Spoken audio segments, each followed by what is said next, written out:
நண்பர்கள் அனைவருக்கும் வணக்கங்கள். இந்த வீடியோ பதிவில் இன்று நாம் ஒரு சுவாரஸ்யமான கதை பற்றி பார்க்கலாம் வாங்க. மாப்பிள்ள, என்ன நீ கட்ட வண்டி ஓட்டுறாப்புல?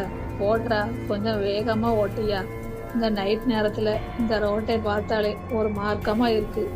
வடிவேல் சொல்ற மாதிரி கேட்டை பார்த்தாலே பயமா இருக்கேன்னு சொல்ற மாதிரி எனக்கு இந்த ரோட்டை பார்த்தாலே பயமா இருக்கு என்றான் ரகு. டேய் ரகு, சத்தம் போடாம வா, இதுக்கு மேல வேகமா போனா நைட்ல சேஃப்டி இல்லை என்றான் சூர்யா. அப்போ நீ கார் வாங்கியே இருக்கக்கூடாது மாப்பிள்ள என்றான் ரகு. டேய், கொஞ்சம் சுத்தி பாரேன், இந்த உலகத்திலேயே இப்ப நாம 2 பேர் தான் தனியா இருக்கோங்கிற மாதிரி இருக்குல்ல. ரகு, கொஞ்சம் பேசாம வா, சும்மா எதுக்கு தொணங்கிற?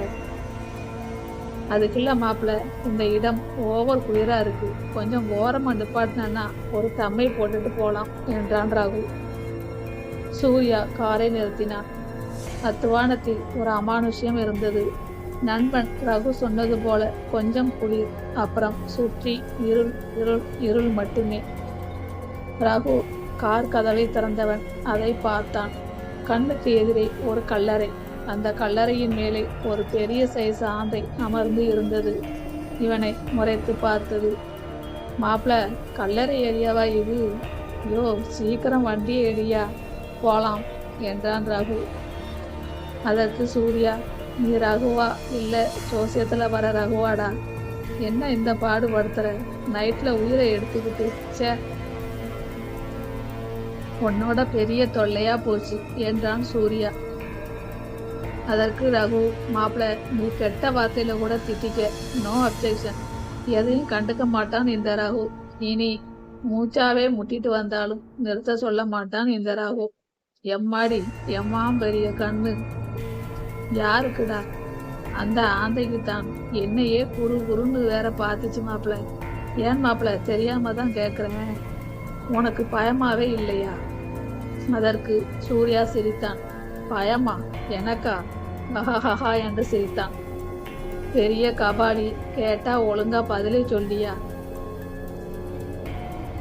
ஆக்சுவலி என்னன்னா, அது இயற்கையாகவே கொஞ்சம் எனக்கு தைரியம் அதிகம். நாங்க ஃபேமிலியே அப்படித்தான். மாப்பிள்ள சிரிப்பே வரல. தைரியம்னா என்ன தெரியுமா? பயம் இல்லாத மாதிரி நடிக்கிறது என்றான் ராகு. அப்படின்னு யார் சொன்னது?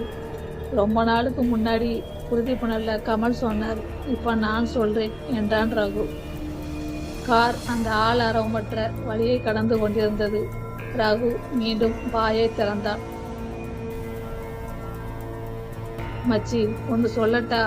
இந்த மாதிரி ஆள் இல்லாத இடத்துல கார் ஓட்டி போகும்போதெல்லாம் எனக்கு ஒரு கற்பனை வரும். ஒரு அழகான பொண்ணு வழிமறித்து லிஃப்ட் கேட்குற மாதிரி. அப்புறம் என்ன ஆகும் என்றான் சூர்யா சுவாரஸ்யமாக. நாம அதை ஒரு பொண்ணுன்னு நினைச்சு லிஃப்ட் கொடுக்கறோம். வழி முழுக்க நல்லாத்தான் பேசிக்கிட்டே வர்றா. ஆனா இறங்க போற நேரத்துல தான் தெரியுது அது ஒரு ஆவி. நாம் சுதாரிக்கிறதுக்குள்ள அப்படியே பாய்ஞ்சி உன் குரல் வலையை கடிக்கிறா. தட்டு தடுமாறி நான் மட்டும் கார் எடுத்து தப்பிச்சு போறேன் என்றான்னு ரகு. அதற்கு சூர்யா, இப்போ உன் குரல் வலையை நானே கடிக்க போறேன் பாரு.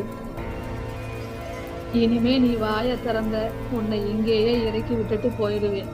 பேய், பேசிக்கலி நாம 2 பேருமே பேய் நம்பிக்கையும் பேய் பயமும் அதிகம் கொண்டவர்கள்னு நாம 2 பேருக்குமே தெரியும்ல.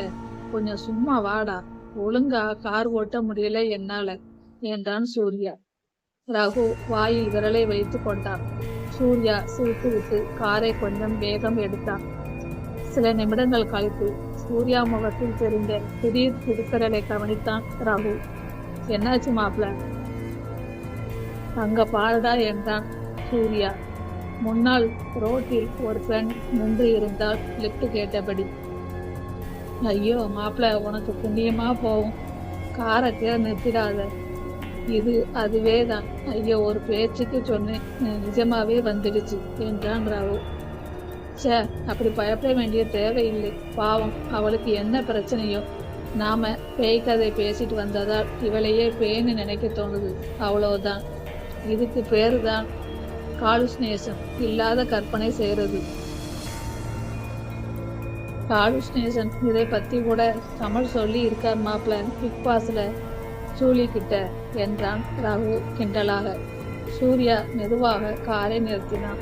அந்த இளம்பெண் கண்ணுக்கு தெரிந்தாள். புடவை கட்டி இருந்தாள். தீர்க்கமான பார்வை. ரொம்ப தேங்க்ஸ். என்னோட ஸ்கூட்டி வழியிலேயே ரிப்பேர் ஆயிடுச்சு. அதான் விட்டுட்டு நடந்து வந்துட்டு இருந்தேன். கொஞ்சம் இந்த ஏரியா தாண்டி டிராப் பண்ணீங்கன்னா நல்லா இருக்கும். மிக மென்மையாக பேசினாள் அந்த பெண்.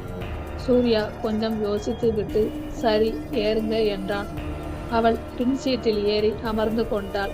ரகு கிசுகிசுத்தான். அந்த மாதிரி ஸ்கூட்டி ஏதும் கண்ணுக்கு தெரியலையே. மாப்பிள்ள, நீ பண்றது கொஞ்சம் கூட சரியில்லை. டேய், ஒன்றும் ஆகாது, கம்முன்னு வாடா என்றான் சூர்யா. பிறகு கொஞ்ச நேரம் இருவரும் ஏதும் பேசவில்லை. 5 நிமிடம் கழித்து ரகு அவள் என்ன செய்கிறாள் என்பதை அறிய ரீவு மிரரில் பார்த்தான். அதிர்ந்தான். அந்த பெண்ணின் உருவம் கண்ணாடியில் தெரியவில்லை. கண்ணாடி கோணம் சரியில்லை என்று தனக்கு தானே சமாதானம் சொல்லிக்கொண்டு கொஞ்சம் கண்ணாடியை திருப்பி பார்த்தான். அதிர்ச்சி அதிகமாகியது. அவள் சுத்தமாக தெரியவில்லை. காலி சீட்டு தான் தெரிந்தது. அவனுக்கு இதய துடிப்பு திடீர் ரேஸ் கூடியது. மெல்ல சூர்யாவிடம் விஷயத்தை சொன்னான். அதற்கு சூர்யா, டே ரகு, லூசு மாதிரி வளராத என்று சொல்லிக்கொண்டு கண்ணாடி பார்த்தவன் அதிர்ச்சியை அடைந்தான். உண்மையில் அவள் உருவம் கண்ணாடியில் துளி கூட தெரியவில்லை. இருவரும் ஒருவர் முகத்தை ஒருவர் பார்த்து கொண்டார்கள். சூர்யாவால் கவனம் செலுத்தி கார் ஓட்ட முடியவில்லை. உடல் வியர்த்தது. மெல்ல திரும்பி அவளை பார்த்தான். ஜன்னல் வழியே ஒரு வெறித்த பார்வை பார்த்து கொண்டு வந்தாள் அவள். என்று கனைத்து கொண்டான் சூர்யா. நீங்க நீங்க எங்க போகணும் என்று தட்டு தடுமாறி அவளிடம் கேட்டான் சூர்யா. எல்லோரும் எங்க இருந்து வந்தோமோ அங்கதான் ஒரு நாள் எல்லோரும் போகணும் என்றாள் மெதுவான குரலில் அந்த பெண். வாட் என்ன சொல்றீங்க? ஒன்னும் புரியல என்று அதிர்ச்சியாக கேட்டான் சூர்யா. அதற்கு அந்த பெண், சாரி, ஒன்னும் இல்லை. இந்த இடத்தை தாண்டி எங்க ஊர் இருக்கு. இன்னும் சில கிலோமீட்டர் தாண்டி விட்டுடுங்க போதும். சூர்யா மறுபேச்சு ஏதும் பேசாமல் வண்டியை வேகம் எடுத்தான். இம்முறை உயர்வு மிரரில் பார்த்தவன் மீண்டும் அதிர்ந்தான். இப்போது அவள் உருவம் நன்றாக தெரிந்தது. இது என்ன விசித்திரம்? காலுஸ்னேஷன் 2 நபருக்கு ஒரே நேரத்தில் வர வாய்ப்பு உண்டா? பக்கத்தில் ரகுவை பார்த்தான். அவன் எச்சிலை விழுங்கிக் கொண்டு அமர்ந்திருந்ததை பார்த்ததும் இந்த திகில் சூழலிலும் சிரிப்பு வருவதை தவிர்க்க முடியவில்லை. அவள் தொடர்ந்து ஜன்னலில் வேடிக்கை பார்த்து வந்தவள், எத்தனை பேர் தூங்குறாங்க இல்ல என்றாள். அவள் காட்டிய இடத்தில் வரிசையாக கல்லறைகள் கடந்து சென்றன. யார் இந்த பெண்? இருவருக்கும் என்ன சொல்வது என்று புரியவில்லை. அவங்களுக்கு எல்லாம் இனி நம்ம மாதிரி எந்த கவலையும் மன அழுத்தமும் இல்லையா ரகு என்றாள் அந்த பெண். ஹலோ, என் பேரு எப்படிங்க தெரியும் உங்களுக்கு என்றான் ரகு. நான் மனதை படிக்கும் ஆற்றல் கொண்டவர் என்றாள் அந்த பெண். ரகு அதிர்ந்து என்னது என்றான். அது உங்க நண்பர் சொல்லும் போது உங்க பேரை கேட்டேன் என்றாள் அந்த பெண். மாப்பிள, தயவு செய்து உன் ஆக்சிலேட்டரை கொஞ்சம் வேகமாக அமுக்கு மாப்பிள. கிசுகிசுத்தான் ரகு.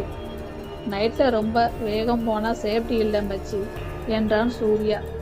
அடே, சேஃப்டிக்கு பிறந்தவனே, இப்போ நீ ஸ்லோவா போனாதாண்டா நமக்கு சேஃப்டி இல்லை என்றான் ரகு. சிறிது நேரம் கழித்து பின்னாடி இருந்து ஏதோ சப்தம் வந்தது. பஜக் பஜக் என்று. திரும்பி பார்த்த ரகு பயத்தில் உறைந்தான். அவள் தனது கையை வாயில் கொண்டு போய் எதையோ சப்பி கொண்டிருந்தாள். உற்று பார்த்தபோது கையில் ரத்தம் இருந்தது தெரிந்தது. எனக்கு ரொம்ப பிடிக்கும் என்று சொன்னவள், அதனால்தான் பாக்கெட்டை எப்பவுமே கூட வைத்து இருப்பேன் என்று சொல்லிவிட்டு வாட்டர் பேக்கெட் போல ஒன்றை எடுத்து கடித்து உறிஞ்சி குடிக்க தொடங்கினாள். ஆனால் பாக்கெட்டில் வாட்டருக்கு பதில் கரும் சிவப்பில் ரத்தம். மாப்பிள, ரத்தம் என்றான் ரகு அலறியபடி. சூர்யா பயத்தில் காரை அதன் உச்சபட்ச வேகத்தில் செலுத்தினான். ரகு, உங்க நண்பரை கொஞ்சம் மெதுவா போக சொல்லுங்க, இல்லைன்னா எங்கேயாவது ஆக்சிடென்ட் ஆகி இங்கேயே உங்க 2 பேருக்கும் ஒரு இடம் ஒதுக்க வேண்டி வரும். குரலில் ஒரு கடுமை இருந்தது. அது என்ன எங்க 2 பேருக்கு, அப்போ உங்களுக்கு என்று கேட்டான் ரகு. நான் ஏற்கனவே இந்த ஏரியால தானே இருக்கேன் என்றாள் அந்த பெண். பேய்கிட்ட பேச்சு கொடுத்தால் நமக்குத்தான் ஆபத்து என்று உணர்ந்தது போல இருவரும் அடுத்த 10 நிமிடம் பேசவே இல்லை. எந்த நிமிடம் தனது குரல் வலை கடிக்கப்படுமோ என்ற பயத்தில் மிரரை பார்த்து கொண்டே வண்டி ஓட்டினான் சூர்யா.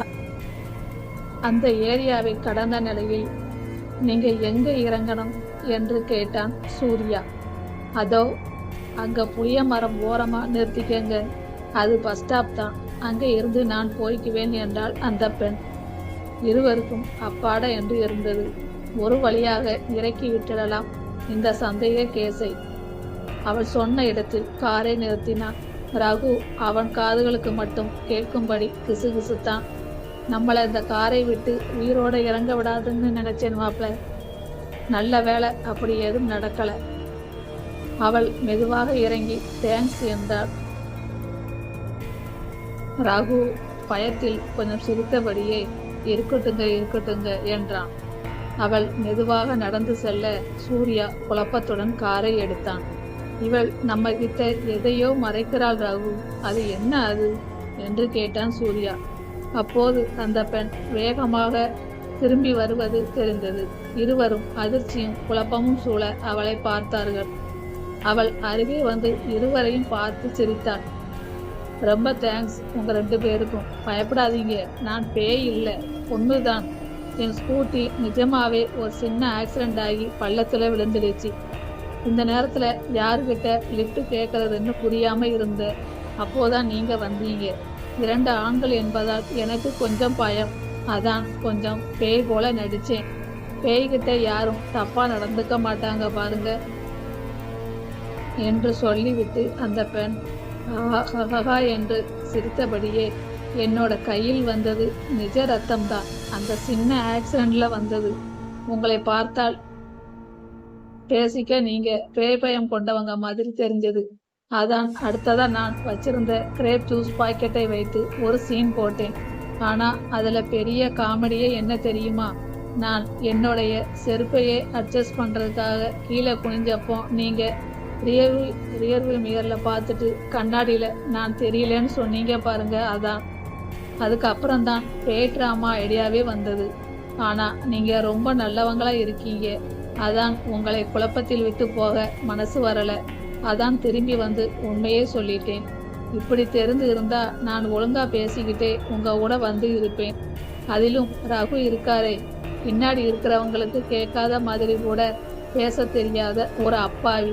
ஆமாம், உங்க பேர் என்ன? உங்க பேர் என்ன ஃப்ரெண்டு? கேட்கவே இல்லை நான். வாட்ஸ்அப் நம்பர் கொடுங்க 2 பேரும்.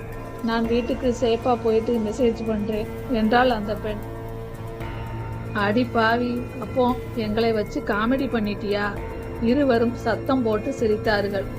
எங்க ரத்தத்தை குடிக்காம விட மாட்டீங்கன்னு நினைச்சிட்டோம் என்றான் சூர்யா. ஹலோ, நீங்க நல்லவங்கன்றதால தான் நான் சும்மா விட்டேன். தப்பா நடக்க பார்த்து இருந்தா உங்க ரத்தத்தை நிஜமாவே உறிஞ்சி இருப்பேன் என்று சொல்லி சிரித்தாள் அந்த பெண். அடா போங்கக்கா, எங்களை காமெடி நாய்க்கிட்டீங்க என்றான் ரகு. சூர்யா சொல்ல தொடங்கினான். பேரு சூர்யா, நம்பர் 9841 என்று நம்பர் முழுவதும் சொல்லி முடித்தான். அந்த கார் கிளம்பி சென்ற பின் அந்த பெண் உருவம் அமானுஷ்யமாக பறந்து சென்று புளிய மரத்தில் தொங்கியது. அவர்கள் இருவருக்கும் தெரியாது. காமெடி கலந்த இந்த அமானுஷ்ய கதையை கேட்டு நீங்கள் அனைவரும் ரசித்திருப்பீர்கள் என்று நம்புகிறேன். இந்த கதை பிடிச்சிருந்தா நம்ம சேனலுக்கு ஒரு லைக் பண்ணி அப்படியே சப்ஸ்கிரைப் பண்ணிக்கோங்க. அப்படியே ஆளுன்ற பெல் பட்டனையும் அழுத்திக்கோங்க. நாங்கள் தொடர்ந்து போடுற வீடியோஸ் எல்லாம் உங்களுக்கு உடனுக்குடன் வந்து சேரும். மீண்டும் அடுத்த வீடியோ பதிவில் சந்திக்கலாம். நன்றி.